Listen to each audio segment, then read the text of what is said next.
No? Okay, I'd like to make a motion to accept the meeting minutes for August 16th, 2023. Do I have a second? Second. All in favor? Aye, unanimous. Board correspondence. Leo, would you like to read that?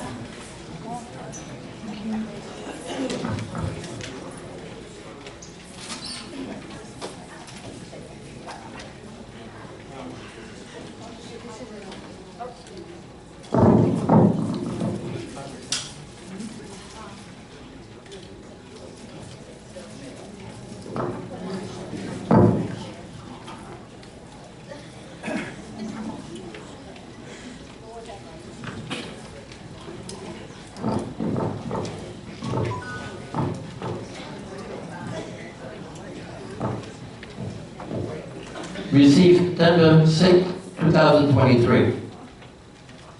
Hello, Patron and Board of Directors. My name is John David Hanna, newer resident, new member of Fine Arts Council of Hernando County, who would like to be of further service to the community with the management of one new group and the revival of another. My first request is to initiate the Brookridge plays. We will train, then present plays. The first choice of actors will be from the community, but we will need to draw young people from the larger community. Once trained, the ensembles will perform elsewhere, hopefully stage west and beyond. It's easier to draw gratis players, unless it becomes a hit, if they have stage access. I'm requesting 3 hours a week in off hours, Monday or Tuesday. Actors will need to make some effort to be available when the room is accessible. I will stay with 2 plays. I forgot the title of the first, but the author, my friend, is Jan Hogue. He worked for the local entertainment circle here, High Point, Silverthorne, etc., several years ago. His play is about 3 elderly men reminiscing at a train station. He doesn't require a large cast. The Profligate Daughter is a morality play, and it has 16 parts. Same thing, train it up and move it out into the public with actors from here receiving priority, where the plays will come from after that is over. But I plan to keep one in training at all times. Accolades for Brookridge support of arts will be provided at every opportunity. The second is the Brooksville Food Bank. This is twofold. Not only will we help Brook residents that need food, but we will store some emergencies. Unless someone knows something different, a shed will be needed, paid for by donations. Food for $2,500 will get heavy and cannot be stored on resin flooring.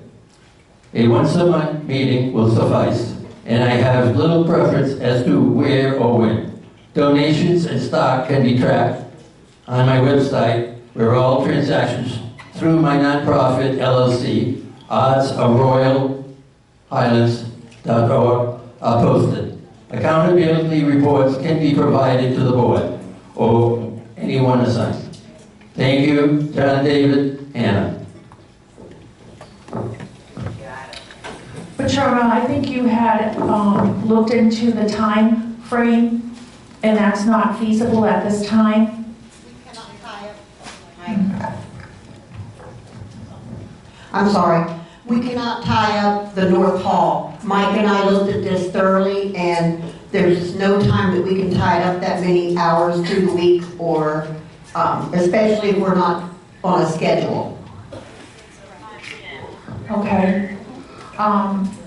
So right now, Mr. Hanna, we cannot accommodate you for the amount of time that you would like. On the second thing that you brought up, we very much appreciate you bringing that to the board's attention. We greatly appreciate your concerns as a new member of our community, and we would like to take this under advisement at this time. Okay. Thank you very much. The next thing that we have is the treasurer's report. Jim? Thank you. Due to the shortness of time, I'll try to be very brief. We're going to cover the balances. The operating balance is $380,000. They're just doing the thousands, so save time. The reserve balance is $2.437 million. We had interest earned in the operating account of $533, $6,100 for the year. In the reserve, we received almost $7,000 in month-to-date interest in the reserve account, $18,000 year-to-date. The total interest that we've earned through the end of the year is $24,651. As of today, it's actually $27,742. We had 3 payouts in the reserve account, $2,430, $11,000, and $4,200, with $200 coming in as a men's club donation.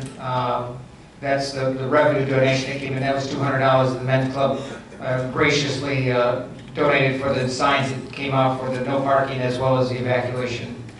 The Cap City balance with the donated funds is $25,908. Now, if anybody's actually watching, a quick question should be asked by somebody in the group, so I'll save time. Why did the operating account balance go way up and the reserve balance go way down? It's roughly $50,000 swing. And there's a real simple answer. I made a mistake in the last monthly report. $50,000 that was in a CD was categorized as reserve when it should have been categorized as operating. So if you move $50,000 from reserve and add it to operating, operating goes up 50, reserve goes down. So we're doing quite well. The numbers speak for themselves, and you can see month-over-month changes. Any questions? Yes, ma'am. I didn't see a reserve payment this month. She didn't see a reserve payment this month, and we'll answer the question. There was no reserve payment in the month of August. In July, we made 2.5 payments. As you remember, we made 50, just round numbers, 52,000, 52,000, and then like 4,000, which left 46,310. That would be payment number 8 of 10 that we're required to make of 52,000. That 8th payment, I made it about a week ago, so we now have made 8 out of the 10 payments. So we have October, November, December to finish the final 3 months to get 2 payments in. But remember, 2 payments were not made in the calendar year 2022, so we're $90,000 short from operating that needs to go into reserve. We need to move that money. Will we have it by December? The quick answer is I don't know. I'm guessing yes, but it's going to be close. And it's just like the $41,000 litigation expense we had. Those were clearly unexpected. You have $41,000 for litigation. You have another $90,000 for moving money from operating to reserve. Those are not accounted for. So more to come as we get closer to the end of the year. Thank you. Okay.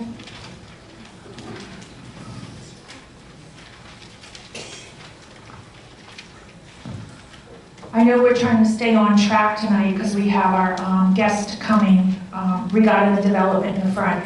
I'll make my remarks very brief. First off, I want to very much thank everybody for coming out to our ice cream social. I want to thank the ladies, Brookridge ladies, for their donation, $200, $250, and the men's club for $100. I want to thank Rich Stratton, Mikey, for helping us as always.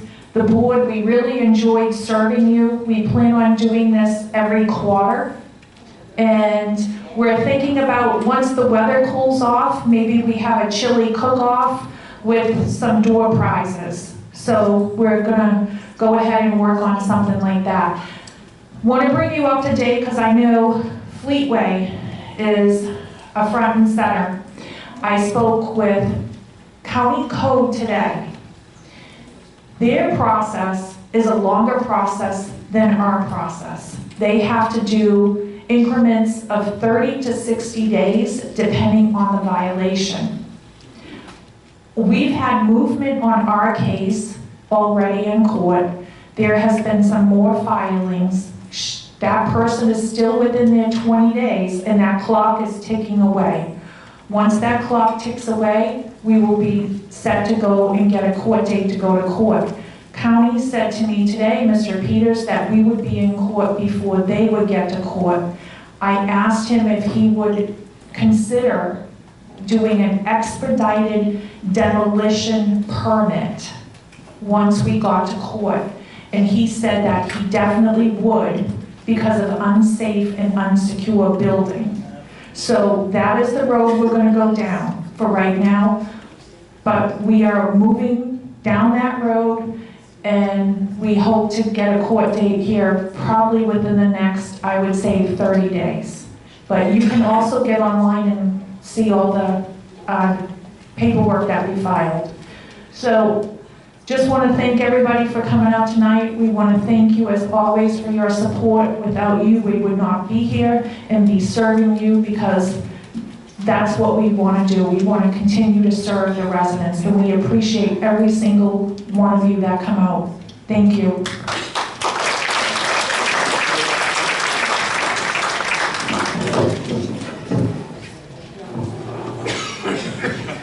I have a couple things I'd like to say. Mike Mahan, would you please stand up? The price is right, then. Mike, as a community, we'd like to thank you for all the time that you donate to this community. You rent here, and we greatly appreciate it. And thank you for you donate hundreds and hundreds of dollars.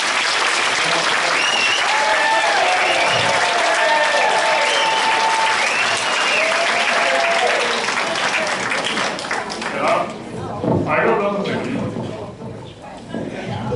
I just want to thank everybody. I appreciate it. I enjoy it.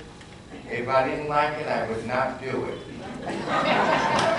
Just say it.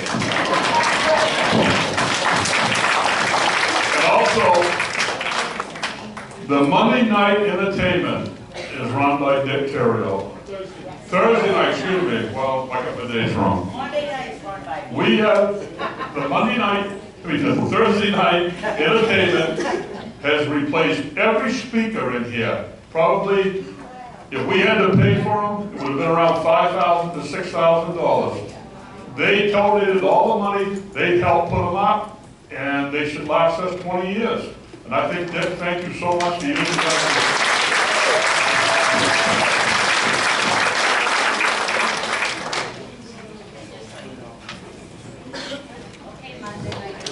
Okay, here comes the good stuff.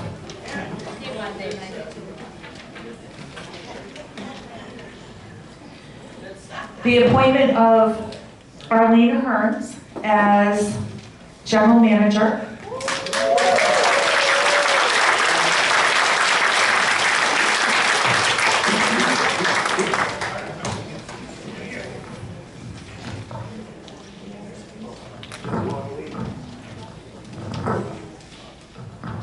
In June of 2023, Arlene was asked to step into a role intern supervisor.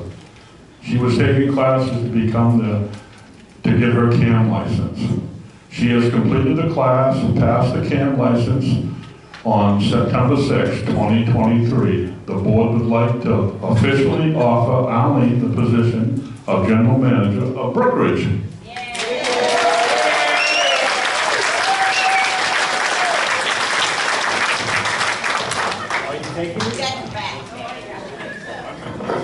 Okay. I move for the board to officially offer Arlene Hearns position of general manager of Brookridge. Do I have a second? Second. Do I have all in favor? Aye. Thank you and congratulations.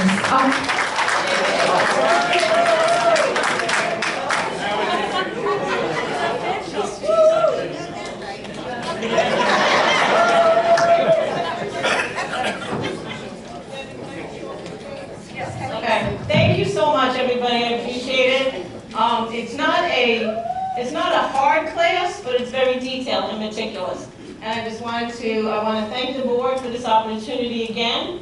And I thank you all for everybody that's reached out, all of your congratulations, your texts, phone calls. And I'm really going to continue to do my best to serve this community. Thank you.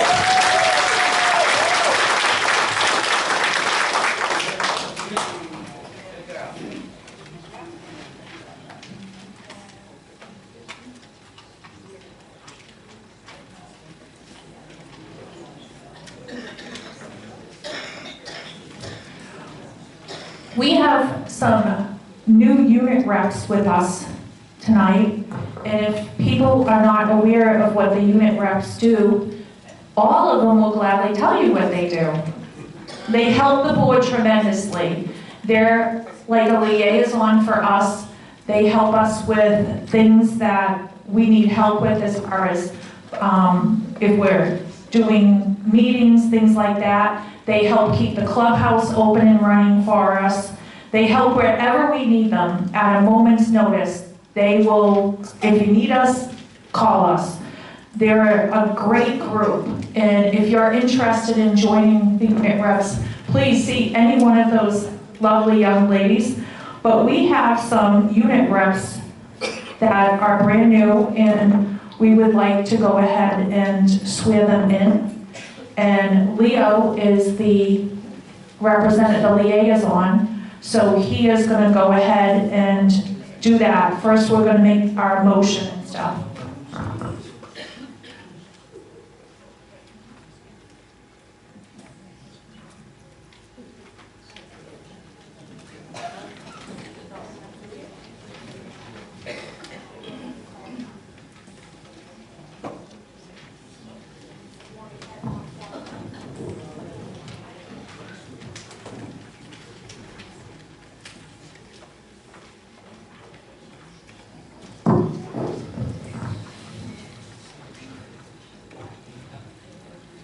I'll read the board agenda topic, and then Leo can get up and swear them in. This is as per Brookridge Rules and Regulations, C, Roles and Responsibilities, Section 9, Unit Representatives. The unit representatives are an elected group of members whose purpose is to assist the board with communications and special projects, promote improvements in community pride, and serve as a voting clerk as necessary. There are currently 3 vacancies for this position of unit rep. We have received resumes that are attached from Michelle Adams, welcome back, Kelly Brock, Chris Richardson to fill the vacancies. I'd like to approve and appoint Michelle Adams, Kelly Brock, and Chris Richardson to fill the vacancies. Can I have I'd like to make a motion to appoint Michelle Adams, Kelly Brock, and Chris Richardson to the unit reps. Do I have a second? All in favor? Aye, unanimous. Is Michelle Adams, Kelly Brock, and Chris Richardson, from what I understand, I believe Michelle is home ill tonight. Is Kelly Brock and Chris Richardson here? Oh, okay. And Chris Richardson? Yes, come on down. Thank you.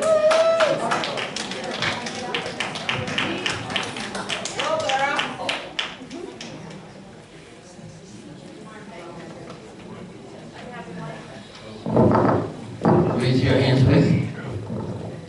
Do you solemnly promise and swear that you will administer the office to which you have been appointed to the best of your ability and with ability and judgment, in conformity with the governing documents of Brookridge Community Property Owners Incorporated?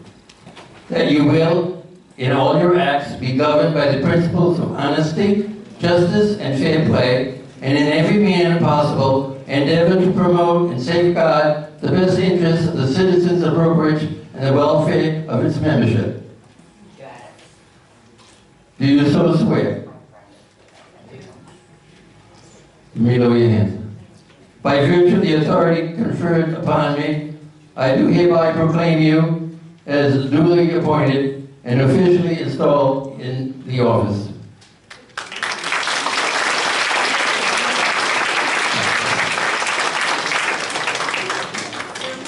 Can I continue?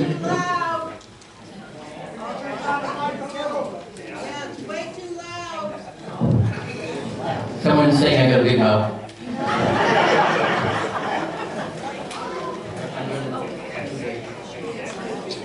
I had the opportunity of attending their last meeting, which was on 9/12/2023. I learned a lot at that meeting. They announced to themselves one rep had resigned. Her name is Sheila. 3 new reps were appointed, and we just accepted 2 of the 3 tonight. With a note. They need 1 more rep, 1 vacancy left. Since last month, 15 new residents have been accepted by Brookridge. Much discussion ensued about their role as reps and what their duties are with new members and what they can and should not do. Additional discussion questioned how they should contact or assist new community members. Linda DeVore questioned meeting with new members at a special monthly meeting for them. Most were against the idea. Individual personal contacts would continue, and discussions being what the association and its various committees do for all the members. I was very impressed at that meeting. It was very constructive, very to the point.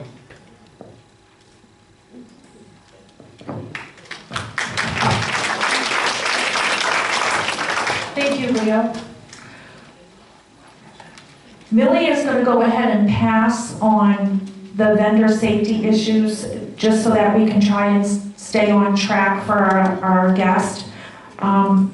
Excuse me a moment. Yeah. We have some crosstalk and some chitter chatter on the audience. If we could keep it down, because Patron is writing, we're recording, and it's kind of hard to hear when I hear from the audience. So I'd appreciate that. Thank you. Thank you, Madam Thank you, thank you. Next up is the presentation of the 2024 budget and reserves. Jim, do you want to? Yes, each of the board members have a copy of the 2024 budget request that we're going to be submitting to the voters with the next ballot. I believe that comes in October or November. It is available on the website, so we didn't print, 500 copies and take down 2 or 3 different trees. I'll give you the highlights. We're looking at the total requirements for the association to be $1.7 million. When you do the math and divide it out, it raises the fees, which I mentioned at the last meeting, from $48 to $50, a $2 increase. So if you're wondering, wow, $2, it seems horrible, it's 4%. And over the last 3 years, we've had inflation of 4%, 8%, and this year's targeted to be 3%. So you're looking at 12, 13% inflation, and we're only raising the dues 4%. So I'd say we're doing quite well. In that estimate, you're welcome to look through each of the pages. One is for the admin area, one for facilities, public works, and the code enforcement group. If you have any questions on how we came about with those numbers, you think they might be incorrect, you think they're inaccurate, please feel free to contact me. I'm in the admin building almost every day. You can set up an appointment or just pop in, or just call me on the telephone anytime. Now remember, when you're looking at this, the proposed budget numbers are just estimates. So for example, I'll just pick one area. This is the admin area. We're estimating electricity to be $3,000. Well, is it going to be $3,000? Probably not, but you have to put some type of reasonable guesstimate, reasonable thought process into it. We've done that with all the categories, so please feel free to look at it. And I'd like to ask, get a second from the board to accept this, and then we'll do a vote on it. Can I get a second? Second. All in favor of accepting the budget at $50 for the next go-around? Aye. Aye. All right, thank you. Pass unanimous. I do have 2 paper copies. If somebody wants to grab a copy tonight before you leave, I'm welcome to give you one of the 2 that I have. The Someone next- would rather not wait to see it on me. Go ahead. Sorry. The next item is the damage to the exit and entrance gates. Leo, you want?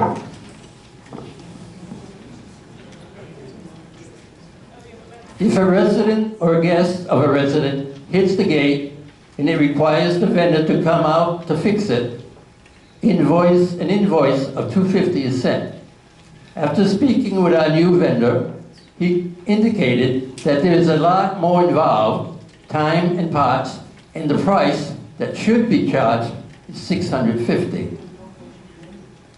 Recommendation, invoice for $650 to be billed to property owners' accounts if a resident or guest or resident knocks down the gate, causing the need to call the vendor to repair and replace. Proposed motion, I move for the board to allow the administration office to invoice for $650 if a resident or guest of residence knocks down the gate, causing the need to call the vendor to repair or replace it. Short story, don't hit the gate. I'll go ahead and second it. All in favor? Aye. Aye. Unanimously approved. And Jim? please, for everyone, please slow down, take an extra second. It's very pricey if you hit that gate. As the gentleman who was here last time said, he fixed it like 12 times in 90 days. That's just insane. So please take an extra second, along with the other things that we always say. Stop speeding, stop at your stop signs, and don't run over a gate. Thank you. Yeah, I'll do the next one. The next one, the next item on the agenda topic is to renew some CDs that are maturing. We have 2 in September, 4 in October, and 3 in November. For the 2 in September are 400,000, the 2 in October are 4 of them at 50,000 or 200,000 total, and 3 in November, 45,000, 51,000, and 71,000. There's 0 in December. So my recommendation is to renew all the CDs as they mature, and need a motion to renew 9 CDs as required by Article 11, Section 1, where it discusses the specific placement of funds needed, where we only need a simple majority of the board. Can I get a second for that? All in favor of renewing? Aye. Aye, thank you. Unanimous. Oh, Yes, ma'am.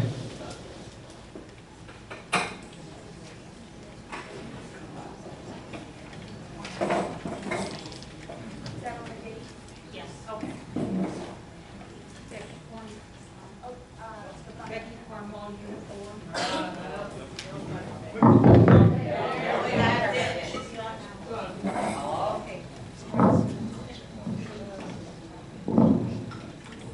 Becky Cornwall, Unit 4. I have a problem with assessing the fine to the owner if the owner is not the one who hit the gate. Also, I have guests. I gave a notice saying I have a guest coming. I have no idea who the guest is. It's not my guest. How can you, if they break the gate, how can you bill me when I don't even know who they are? has that happened? I have gotten notice that I have guests and I don't know who these people are. Right, but have they broke the gate? Right. Well, when that happens, they stop them. They get their license plate number, they get all their information from them, they get their insurance and everything. And they then also confirm where they are going. We just don't let them hit the gate and they keep going. They actually have to completely stop them to get the information from them. And also, first off, to see if there's damage to their vehicle, if they can drive their vehicle, if they're hurt. Will you contact the owner to confirm that they are their guests? I would think that would be reasonable, and not from a board of directors person, but just from a resident that lives in the neighborhood. If your guest comes in here and you break that gate, then that resident should be responsible then, period. Right. No exceptions. Right, In and case where they're not truly your guest, then that's a different story. Okay, thank you. Yep. What about the people that mow lawns in here, 10, 12, 14 lawns in a day? So they come in and hit the gate, and she has to take the blame because that's the first call. No, I would say no, Peter. That's in that example, it would not be, the vendor's responsible for that. And all the vendors almost all of them have insurance.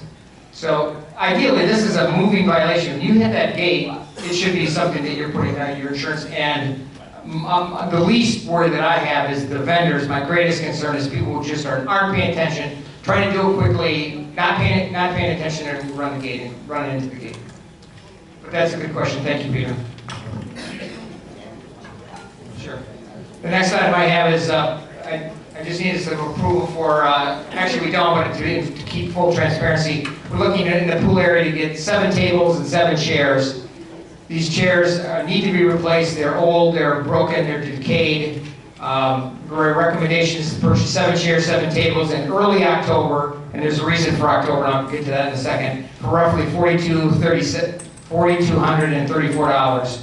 So my motion is to purchase those 7 tables in October, and then 7 chairs and tables for the pool area. I'll be making a similar request in January for another 7, getting some tables now just when the snowbirds are coming in. The reason that there's a delay is, and the reason for October and January is, what I'd like to do is use the CD interest that we're earning in the reserve funds earned in September to pay for the tables and chairs, and in October and December's interest earned, use it for January. So we're not using it from the base reserve funds. So can I get a second? All in favor? Aye. Pass unanimous. Yes, ma'am, go ahead. Are you buying new lawn chairs also? Because a lot of lawn chairs are.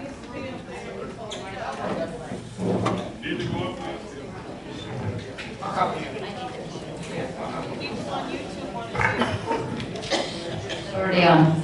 Are you buying new lawn chairs also? Mike, can you give us exactly what we're getting? What we're doing first is the tables are all falling apart. They're all damaged. They've been out there for over 20 years. So our first goal is to get the tables replaced, because we've got new umbrellas and we'll be able to keep the damage down to a minimum. We ordered the chairs because we've got a couple of tables that were already down, so we want to make sure we've got a full complement of chairs. And then what we will do is start working with the board, come up with a schedule to start replacing the chaise lounges and the remaining chairs. Again, because most of the equipment out there is, we bought 5 chairs last year, so this will be another 14 chairs out of 52. But the old chairs are not all broken. I mean, they're. Oh, we've destroyed about over a dozen because they've just fallen apart. I've been to the pool, I haven't. No, but that, yeah, we have one of the chairs that's come apart today, so, you know. To answer your question, yes, there is money available for chaise lounge chairs to be purchased, and certainly if they need to be purchased, there's funds in the reserve to do it, and we'd be happy to look into that. Next topic that I have, an agenda topic item, is AEDs, automated external defibrillators. The community has 1. Yes. Oh, okay, we'll come back to that. Yes, can I get a second to vote on the chair? Second. Okay. All in favor? Aye. Unanimous. So back to the AEDs. We have 1 in this building. It's roughly the center, and what we're looking at doing is getting an additional 1 or 2 AEDs. If we are able to get an additional one for the pool area, 1 for the clubhouse area. If we're able to get 2, 1 for the clubhouse pool, and then 1 down by the guard shack or the admin building. That's where the greatest congregation of people are. So my recommendation is to obtain 1 or 2 AED machines. I've submitted 2 separate grant requests to help offset the purchase of that. We should expect to hear something. Hold your thought. I know you got a question or comment to see if we can get some assistance with the purchases. So I'd like to make a motion after we get some comments. So go ahead. No, we'll let you comment. We'll take comments first because I know you want to comment.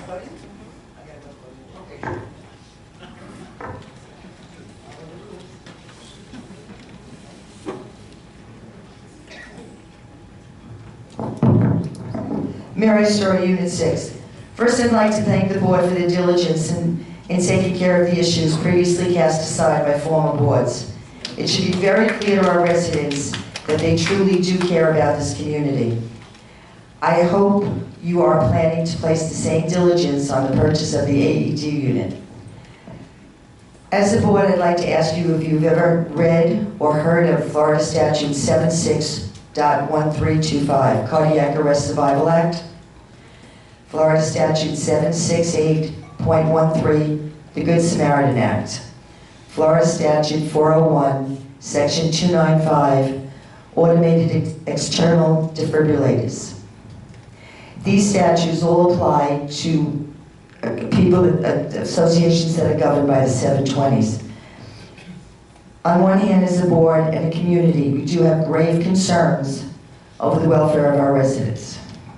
Please don't misunderstand, I think an AED device is a phenomenal life-saving device. But on the other hand, as a board, you have a responsibility, liability, and legality to our residents when it comes to the purchasing and putting it into play. In an article written by Becker, our attorney, he states that the Cardiac Act applies to instances where an AED is used to resuscitate an individual, but in a first aid situation not involving an AED, only the Good Samaritan Act applies. He further suggests and advises all of his associations before putting one in their place and putting one to use here and purchasing it, that you speak with your insurance professionals and legal service advisors before making this decision. Have we done this? No, we have not. Okay. Also, I've only spoken to the county as you have. Right. And we did get their offer to train all of our people on how to use them so that we have, because that was one component of getting an AD, we had to have fully trained staff to utilize them. right, and the issue comes in if you read the articles, the statutes and that, there can be some liabilities if non-trained people are using them. That's why they're suggesting we do seek legal advice before we do this, because there's a lot of things that come into play. If there's water there, if a woman is wearing a bra with metal in it, okay, water and metal is a conductivity for electricity. Okay, these are things all to have to be taken into consideration before someone uses an AED.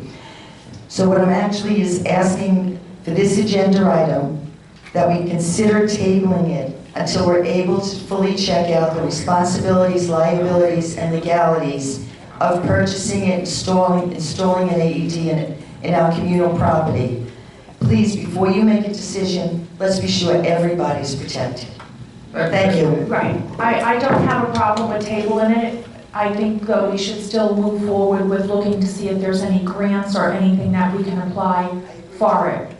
Right, save us some money, right, because it doesn't. Jim has been diligent on that. Right. But I just think we need to have all our ducks in a row, so. Right. I think the residents, the board, Brookridge, we're all protected. Right. In this instance.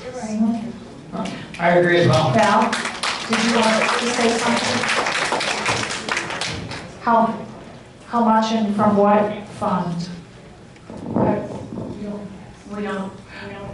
We don't know yet because there's some grants out there that we're going to go ahead and apply for to see if we can get something, if we can get them free at a very deferred cost.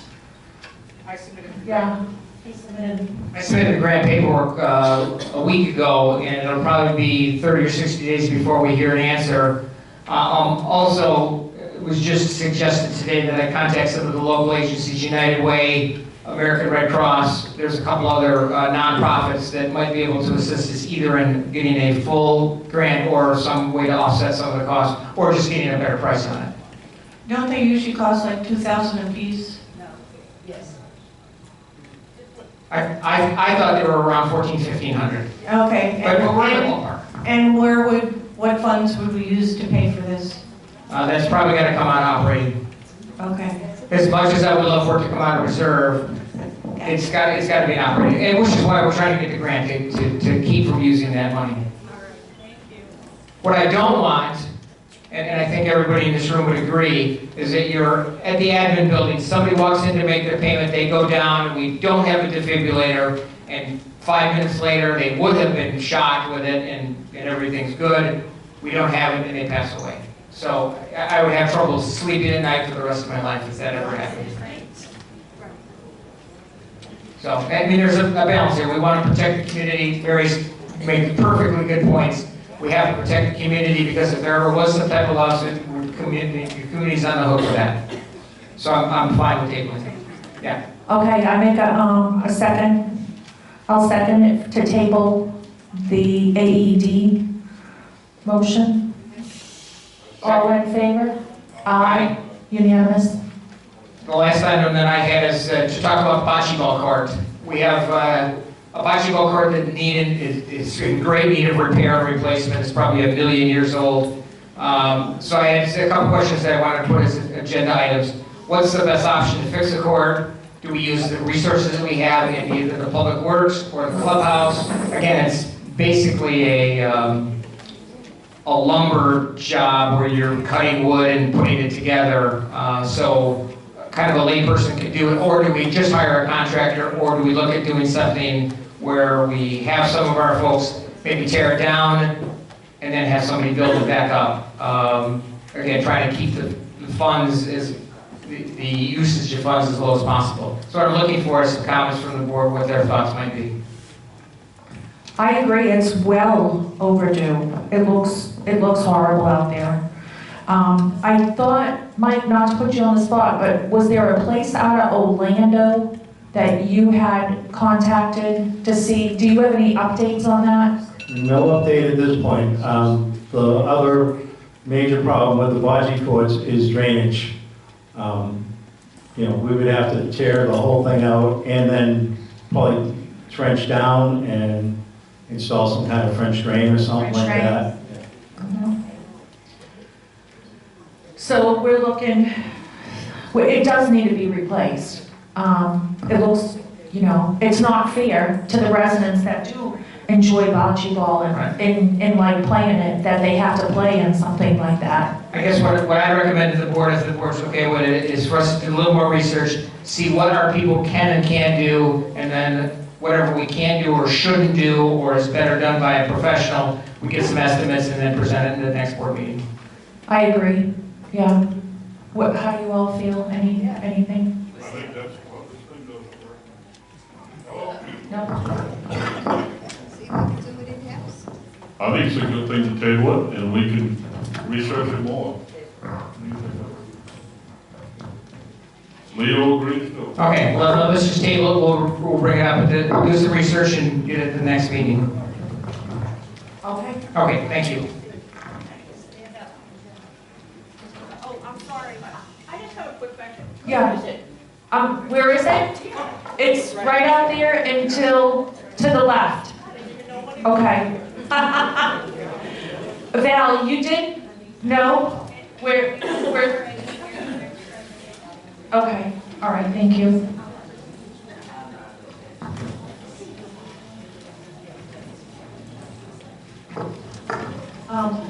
Hold on a minute, Leo.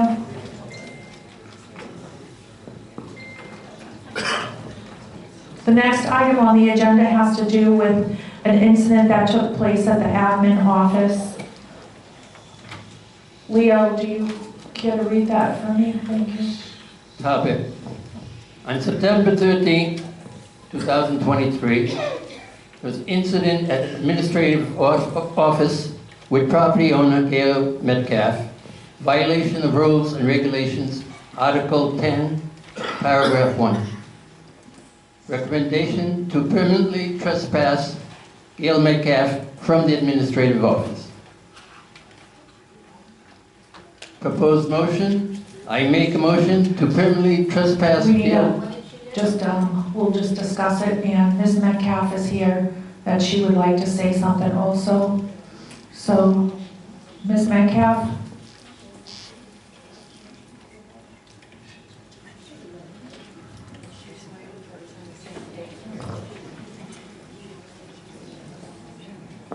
This way, everyone here is on the same page of listening to exactly what took place or what didn't take place, because right now, you hear the little out there, and unless you know the facts, this is what we're bringing to you right now. Thank you. First of all, this occurrence, I believe, happened on Monday, the 11th, not the 13th. On Monday, I had an appointment with the GM in the office, and after we had spoken, I had gone to her office, I left her office and realized I had to go talk with Harry to get an appointment to come out to look at something at our property. Instead of going around the pole to the front office, I inadvertently just went back. Mistake on my part, I just wasn't thinking. At that time, I went down and I made the appointment with Supervisor Calderbank to come to our home. Mr. Bretschko was present, and I felt I wanted to apologize and set things right because of a prior misunderstanding between myself and Peter. Peter questioned why I wanted to talk to him when I mentioned that I wasn't mad at him, only that I didn't care for the language he used to another person. He got angry and said it was none of my business. And I said, okay, and I left. And Mr. Calderbank was present for all of that. The next day, when the supervisor came to our home, I voiced concern that Peter will do something to mess up our application because I felt uncomfortable. Supervisor said not to worry, just that the person was a sore subject with Peter, which I did not realize. A few days later on Friday, I was in the lobby making copies for a committee. Peter came in the office, stopped and stared at me until I looked up, and then made a strange verbal sound, sort of like a That time I became more concerned but I didn't feel that a written complaint was necessary because I had already voiced my concern with his supervisor. A simple discussion would have resolved this. That said, I respectfully refer to Rules and Regulations Article 10, which is abusive, offensive, and threatening language. I don't feel I used any of that, I just tried to apologize. Article 12, Enforcement of Rules, states in the penalty category for this fine, it's a 2 or a 4, and it clearly states to be determined by the AVRC. I may have been a bad board member at one time, but now I'm a resident and don't expect to be treated differently. It is the board's duty to protect both its employees and residents. Now I feel threatened by Peter, and I have been publicly humiliated by the email that went out to 600 people or so.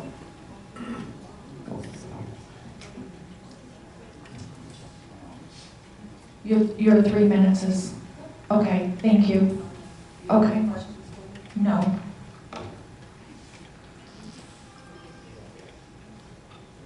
I will just say this.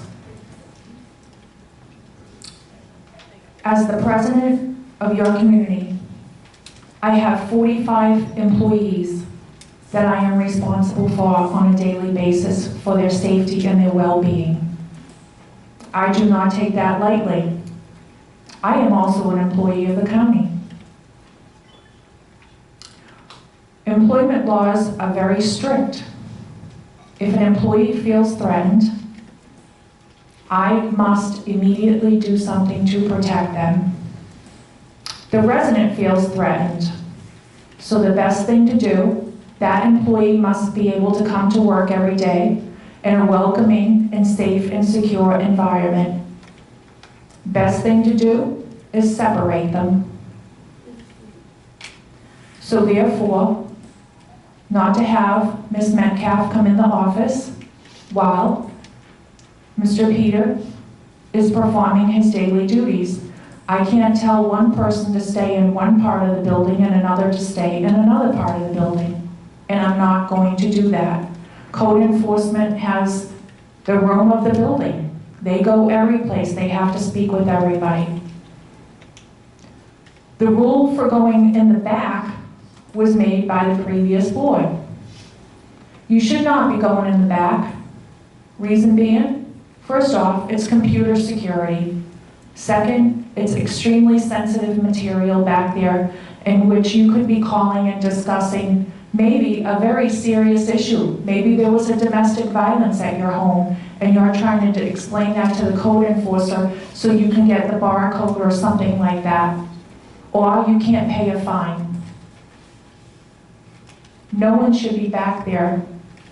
The only people who go back there are the employees and sometimes the board members to ask a question. And we leave. We don't sit back there.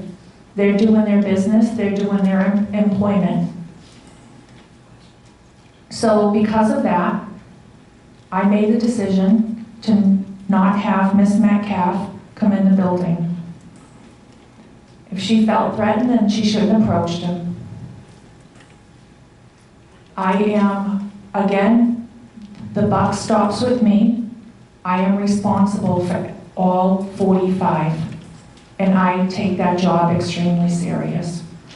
So I make a motion to permanently trespass Ms. Metcalf from the administrative building. Do I have a second? Second, all in favor? Aye. Pass unanimous, thank you.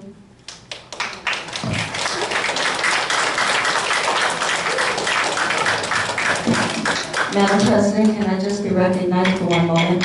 No, Ms. Metcalf, you had your time, thank you. I'll be speaking with the lawyer because I don't think I can do Ms. that. Metcalf, you had your time, thank you.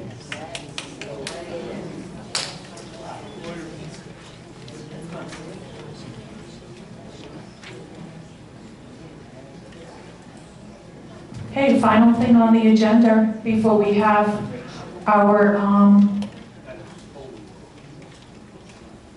Mr. Frazier coming is the appointment of the election committee chair. Yeah. Okay. And Ms. Miller, are you ready?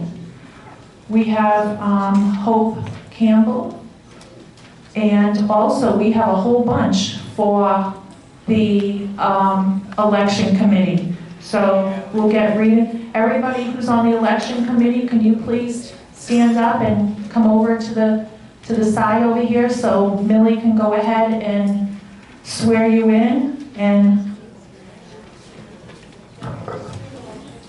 so the motion, so I'd like to make a motion to go ahead and have the election, swear the election committee in. Do I have a second? All in favor? Aye. Pass unanimous. Oh, we have a bunch.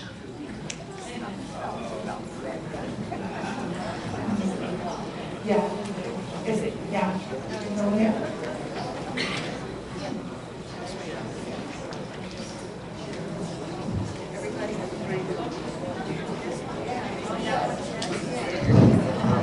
Okay, everybody ready?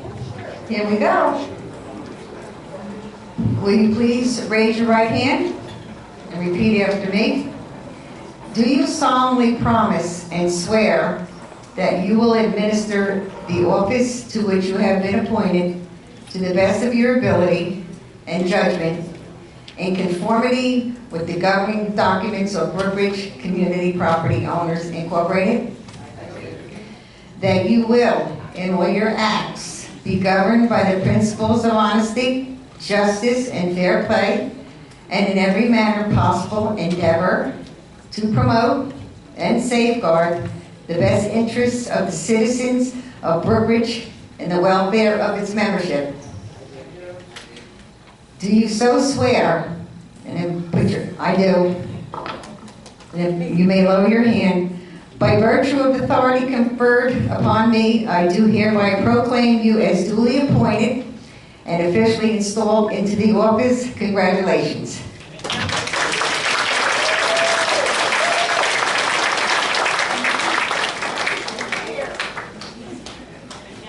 Okay, great. We're going to open it up for member comments.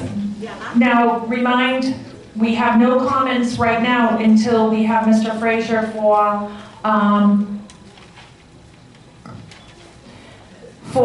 the development committee. Do we have any member comments? Deb, YouTube? YouTube. Yeah, Jerry Kraft, Unit 1. This is kind of a rewind back to the gate question. What is the actual average cost to fix the gate when it is hit? Is it usually $650? It is now. It is, yes, that's the new amount. Because of the computer in it, also in that white island, it's actually air conditioned in there. So it is. The lamp, yeah, the lighting, and the lighting now too. And Brookridge doesn't make any money from that. Right. When we get billed, that's what whomever we get billed, so it's not Right. like we're making. We anything. make zero money on it. Nothing. Is there anybody else with any member comments? Oh.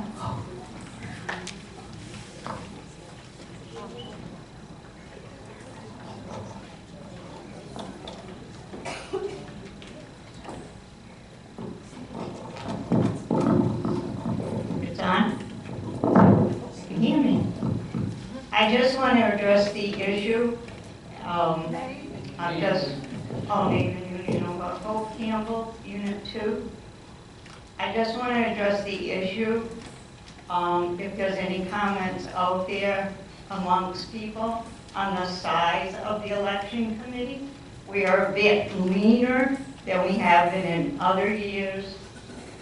Recently, I've been made aware of 3 more residents who would like to volunteer. So it is growing. In my estimation, it really doesn't matter if we have 10 or 110, as long as we work as a team. Just by submitting the app, it shows the interest and a desire to learn about what the committee does. I have no doubt the committee will get the task done, and we will do it with honesty and accuracy. I thank the board members, their vote of confidence, myself, and the members of the community, of the committee. But most of all, I'd like to thank the residents who volunteered for the election committee. Our residents who volunteer and get involved are what makes Brookridge a great community. Thank you.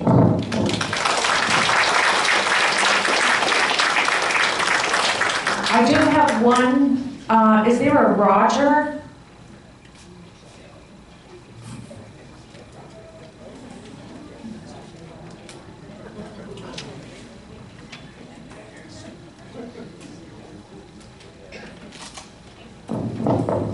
Roger Goddard, Unit 2. I have two things here. Number one, I was here at the last meeting, and we had a gentleman from Country Club that requested a permit, a zoning change or something to put a driveway in. And unanimously it was denied by the board. And 3 weeks later, I'm coming off 17, golfing, and I see they got a brand new driveway. So I'd just like to get a little clarification on what happened to that. I can tell you what happened, and Paul can help you probably too. He removed 3 feet on one side, 3 feet on the other. That gave him room enough to do what he had to do. But he removed the cement. And that's what he had to do, to come up with the 24 feet. Okay. And the next thing I got is, let me think a minute. A commercial lawn companies allowed to cut grass here on a Sunday. Yes, they are. They are. Well, that answers the rest of my question then. Thank you.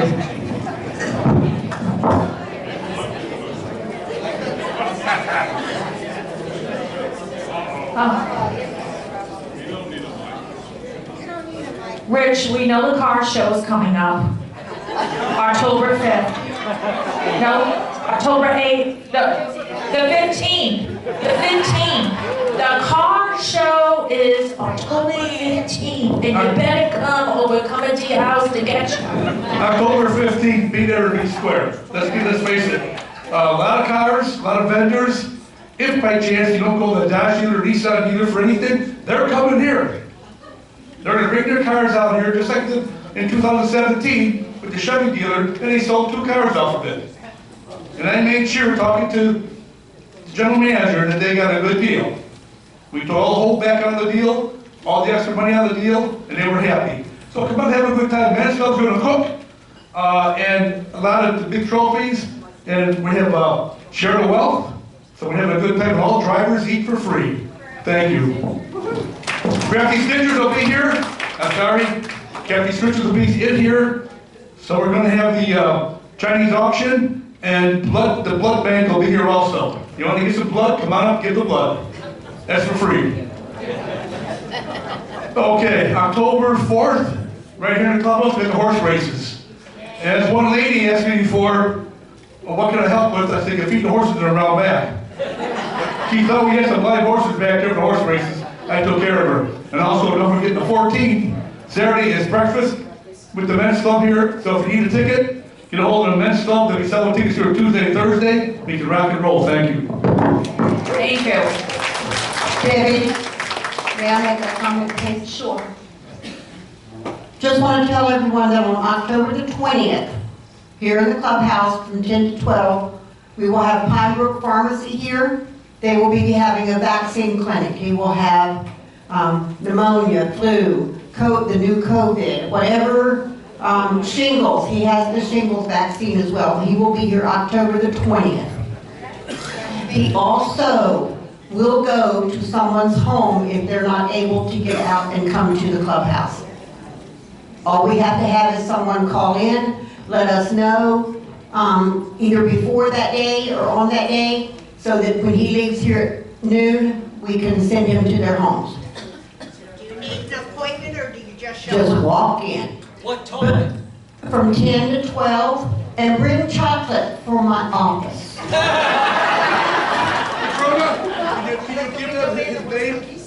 I'm sorry? The owner's name. His name is Gotham Thacker. He goes by Batman. Okay, but I think everyone probably knows Gotham. He does a lot for our community. Yes, and he gives a lot back also to our community, yep.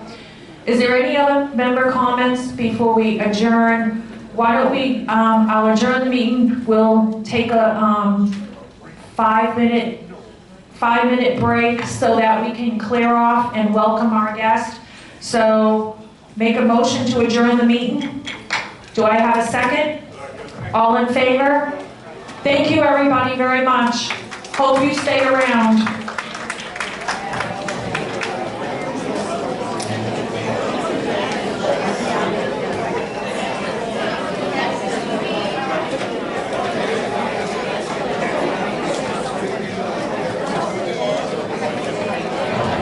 Okay, for anyone that wants to stay around, we have our guest, the developer, who is going to be speaking here at this meeting about the new development that's going on outside the gate.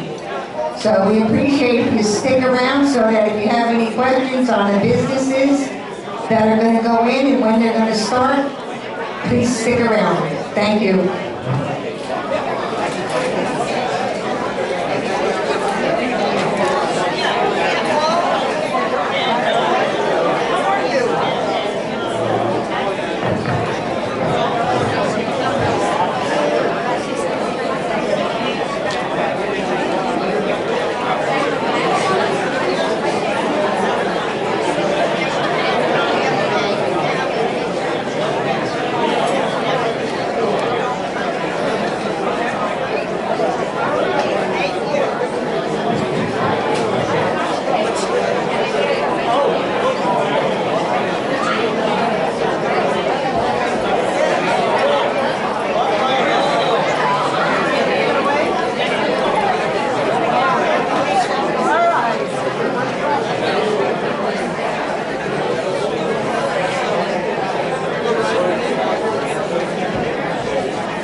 Hey,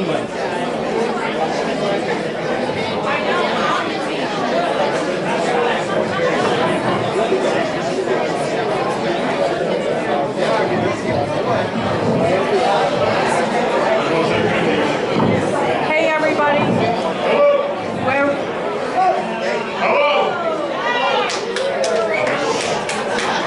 Hello? Oh, hey, all right, everybody. Hey, Mike. I'm not on. Tracy's gonna introduce the guest speaker tonight. He's here to take all the questions. Oh, but go ahead, Tracy, thank you. Hi, everyone. I'm here to introduce, I'm Tracy McCumber, Unit 2. I am the chairperson for the Development Committee, and we've been working very closely with Kevin Frazier from Axiom. He is here to give you some information, and then the board will be in the audience to field questions. Thank you very much. Thank you, Tracy, and thank you, everybody, for having me. My name is Kevin Frazier with Axiom. You've seen the sign out on the property. That actually is my company. I'm the president, so I didn't send somebody here to speak for me. And I do recognize some faces out there that I saw at the zoning hearings last fall, and also several meetings that I had in person with the development committee. So thank you very much for having me. And I know there are a lot of rumors that are going around. I think I've heard Denny's maybe 30 or 40 times. 41 when I drove in, actually. I've heard a rumor at one point I wasn't going to do the project. That's obviously not true, but I'll be happy to explain kind of timelines for everybody, because I know that you all are very interested in understanding that. I cannot, unfortunately, mention specific tenant names right now, but I can give you enough guidance that you'll be able to figure out who they are. But these are tenants I do multiple deals with. I'm bound to very strict non-disclosure agreements and legal documents with them, and so they have their formal meetings with the county. And then once that happens, it's officially public record, and then I can disclose who the tenants are. And that's not that far away. In fact, a few of those tenants I think may have had their meetings already. So with that said, I know there are a lot of questions. I'm happy to answer, and you can all kind of just fire away. Okay, we're gonna, as the board, we're gonna go around and get the questions and present them, so they won't have to come up and do all kinds of stuff. Okay. Okay. Oh, hi, Kevin. Hi there. My name is Colleen Bonner. I do represent Century 20 Alliance Realty at Spring Hill. Stand up, speak out. Oh my God, really? I try this. My name is Colleen Bonner. I live here in Brookridge. I'm also a realtor with Century 21 Alliance Realty. And my question to Kevin is, I'm thinking, are you a realtor that's representing this company? No, ma'am. I'm the developer. I'm an owner. I have a license in Georgia, which I just have. I've had it since I graduated from college. But no, I'm not a realtor. I am a developer and principal of the company. Okay, thank you very much. Yes, ma'am. I didn't mean to yell there. Sorry, I'm trying to get used to the distance. My name is Patty Cummings. I'm in Unit 4. Can you tell us, can you give us names? Can you tell us the types of companies? I can do that. So there's a steakhouse, there's an Italian restaurant, there is, there is breakfast concepts, there is a, just American food, I guess is the best way to describe it. We do have a fitness user. We also have just a soft goods, apparel, maybe the best way to describe it. These are all new concepts to the market. This is something I kind of focused on at the zoning hearing. As to the reasons why I'm doing the project, historically, tenants that I do business with all over the country, although I focus in the southeast, historically have overlooked Hernando County. And they've kind of just gone down to State Road 54, Wesley Chapel, Trinity. I actually have some projects down there. But that's changed as the residential population has grown. You've obviously seen all the rooftops, although not right now, but they're coming back once the interest rates get a little more reasonable. And those tenants are now planting a flag here. And so we've got a great lineup of new concepts. I think they're all going to be very well received. And they're very excited about coming as well. Are they chains? Yes, ma'am, they are. There's going to be a blend of change. We may have a few local concepts. The challenge with local concepts, not that we're against it, and I've developed with local concepts, it's a very difficult thing to do in an interest rate environment like what we're in right now. Those concepts typically don't have very strong balance sheets, and it's tough for lenders to underwrite right now. What's the name of an anchor store that will be there? I can't mention that. What type? So we don't really have that. Historically in retail, you've always had like a grocery store or a Target or a Walmart that's anchored a project. That is changing. That dynamic is changing industry-wide. You're seeing concepts, nearly everybody across the board is shrinking their footprints because of the online retail dynamic. These concepts just don't need as much square footage as they used to. And because of that, the tenants that I'm doing on the restaurants, for instance, they almost always wanted to locate near an anchor tenant. They don't need that anymore. Their consumer patterns have changed.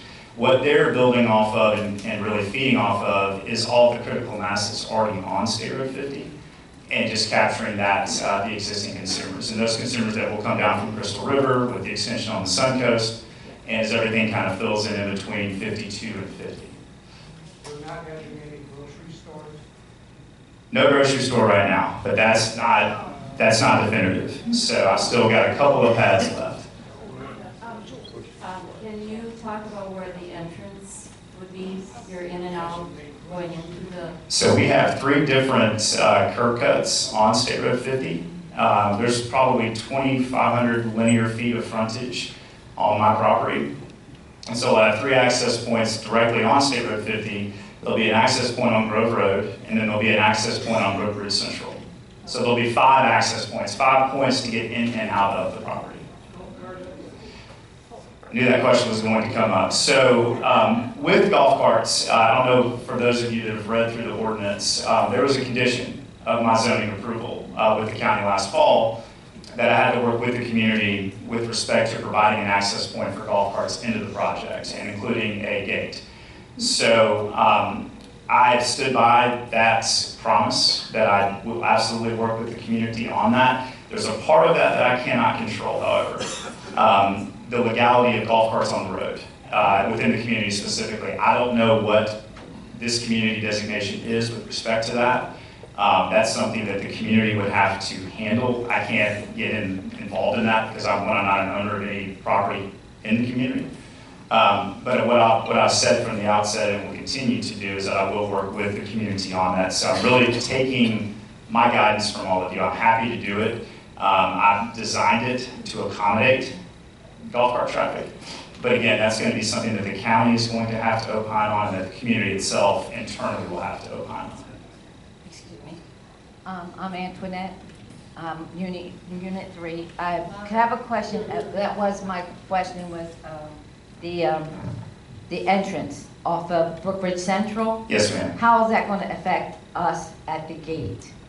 So with respect to the gate, and this question came up during the zoning, the county is the governing jurisdiction on the road, okay? And the state governs State Road 50. So FDOT is in charge of State Road 50, Hernando County is in charge of Brookridge Central.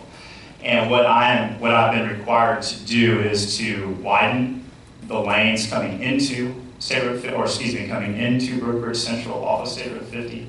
In addition to that, I'm having to create an additional, call it dedicated turn lane as you're heading south out, so that you can then turn right on State Road 50 heading, I guess, westbound towards 19. And so we had to do a traffic impact analysis that's been submitted to the state and to the county. They then came back and said, because they could run their models on how much traffic is generated, and it's not just traffic generated in summer when there are not as many residents here. Those traffic patterns are taken throughout the entire year to come to an aggregate. And so I'm creating improvements on that intersection itself with respect to the actual lanes themselves, but we're also going to recalibrate the timing on the traffic light, because I've heard a number of times that it's bad. And so what this will do is the state won't do that if you just ask them to do it. There has to be a reason to prompt them to do it, and that's what's going to occur as a result of my construction.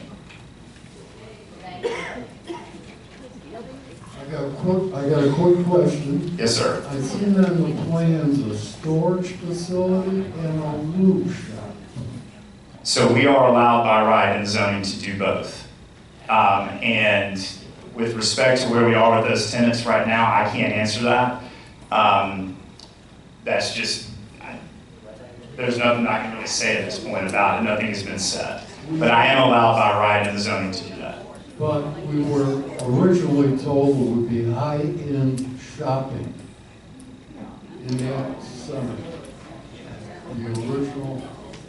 I said it's high-end retailers, high-end restaurants, and again, that's what I'm bringing into the project.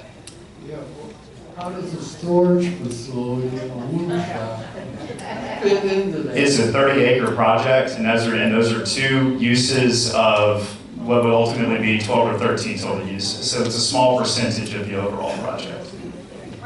Okay, I'm next. Thank you. Yes, that was one thing I didn't notice. A storage, self-storage. So that's part of the development? That is part of what I'm allowed to do by right with the zoning, yes, ma'am. And yet what I saw was a 3-story self-storage. So is that about what's going to happen? When you say you saw it, where did you see 3-story? Well, you know, social media. That's news to me. Well, that's what I mean. I'd like you to straighten that out. That's news to me. So I have not filed any plans for a self-storage facility. I have not secured any operator of a self-storage facility. Whatever was written on social media is not factual. No, it was actually a blueprint of what was going in. But that's okay, because this is what we need to clarify with you, that right now... There's a facility that went into the west. Oh, we all know that one. But there's no blueprint because that would have to come from me, and I have not submitted any plans for that. And this is why you're here, to clarify. Yes, there's ma'am. a lot of rumors out there, and Yes, we ma'am. need to know the truth from fiction. Sure. But there might be a self-storage. There might be, yes. That is an allowed use by right. But Okay. again, it's one piece of a very large project, and that's, again, nothing has been set in stone, but I am allowed by right to do it. Okay, and because you are allowed, how many stories high are you allowed?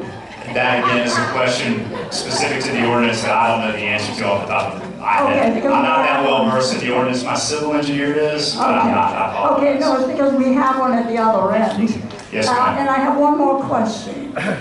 Because of Grove Road being one of the places where the vehicles could come into, was there any traffic control consideration as to whether or not, once you end Grove Road and you're on 50, is that going to remain the same where you could only take a right, or are they thinking of putting a traffic light there? So there are minimum distance standards that FDOT has in their traffic manual, and they hold very firm to those minimum distance requirements.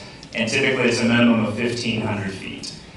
There's not enough distance between the traffic light once you exit the Suncoast to Grove Road to have another traffic signal. They make me do what's called a signal warrants analysis, and there are probably 11 different criteria that they study. You only have to meet one to get a traffic light approved, but we don't meet a minimum distance standard right there, and so they would not approve a traffic light. Okay, good clarification, thank you. Yes, ma'am.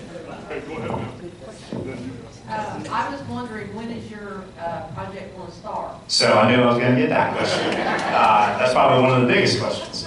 So that's probably why the rumor came about that I'm not going to do the project anymore. And obviously that couldn't be further from the truth. Development takes a long time, especially with a project of this scale.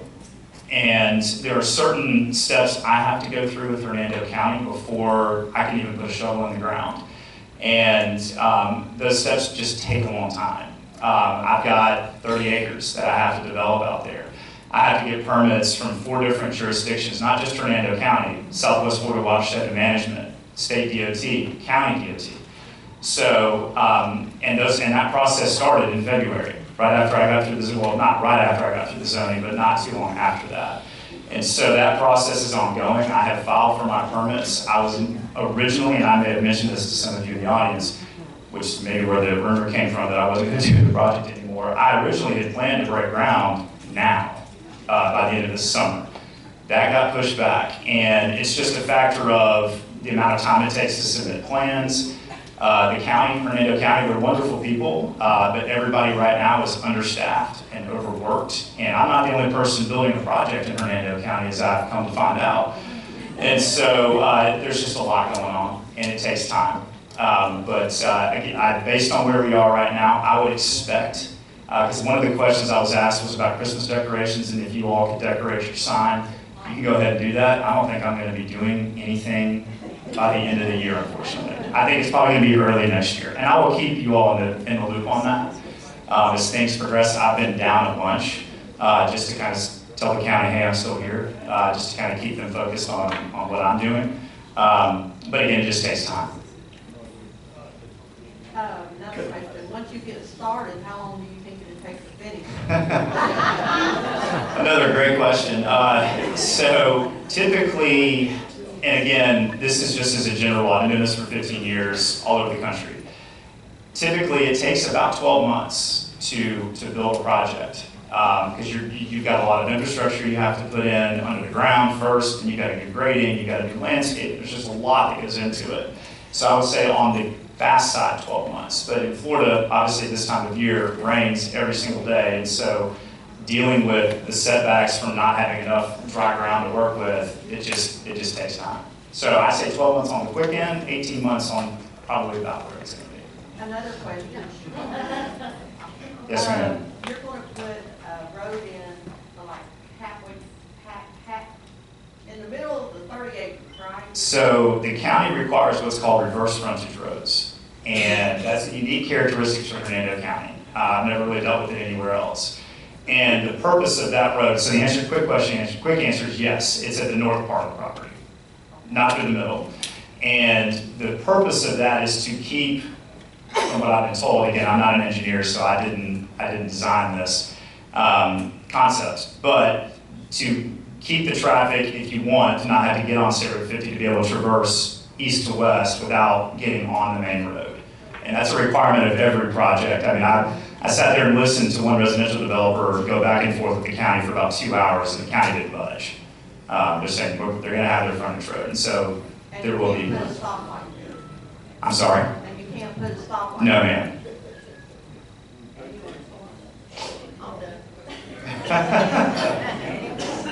Linda, after you, I have a question over here.